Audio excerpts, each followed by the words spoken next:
News 28 मराठीमध्ये आपले स्वागत आहे। आजच्या मोठ्या बातम्यांबद्दल बोलूया। बारामती विमान अपघात प्रकरणी DGCA व VSR कंपनीविरोधात तक्रार दाखल करण्याची मागणी, आमदार रोहित पवार पोलीस ठाण्यात दाखल। बारामती जानेवारी 28 रोजी झालेल्या विमान अपघातात ज्येष्ठ नेते अजितदादा पवार यांच्यासह 5 जणांचा मृत्यू झाल्याच्या घटनेनंतर तपासाची दिशा आणि जबाबदारी निश्चित करण्याबाबत राजकीय तसेच सार्वजनिक पातळीवर प्रश्न उपस्थित होत आहेत। या पार्श्वभूमीवर आमदार रोहित पवार यांनी नागरी विमान वाहतूक महासंचालनालय DGCA आणि संबंधित VSR कंपनीविरोधात बारामती पोलीस ठाण्यात तक्रार दाखल करण्यासाठी हजेरी लावली।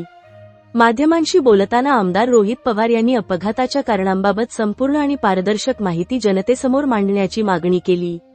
हा अपघात तांत्रिक बिघाडामुळे झाला की इतर कोणत्या कारणामुळे याबाबत स्पष्टता आवश्यक आहे। प्राथमिक अहवालात जर कंपनीतील त्रुटी नमूद असतील तर संबंधितांवर जबाबदारी निश्चित झाली पाहिजे, असे ते म्हणाले।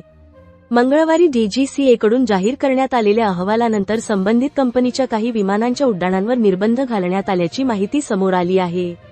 मात्र या कारवाईबाबत अधिक सखोल चौकशी व्हावी आणि नियामक संस्थेची भूमिकाही तपासली जावी, अशी मागणी आमदार रोहित पवार यांनी केली।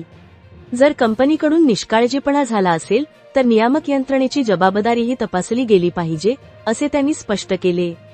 या मागणीच्या समर्थनार्थ बारामती येथे मोठ्या संख्येने नागरिक पोलीस ठाण्याबाहेर जमल्याचे दिसून आले।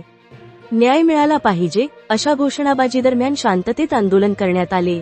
यावेळी योगेंद्र पवारही उपस्थित होते। दरम्यान या प्रकरणी अधिकृत तपास सुरू असून अंतिम अहवाल अद्याप प्रतीक्षेत आहे।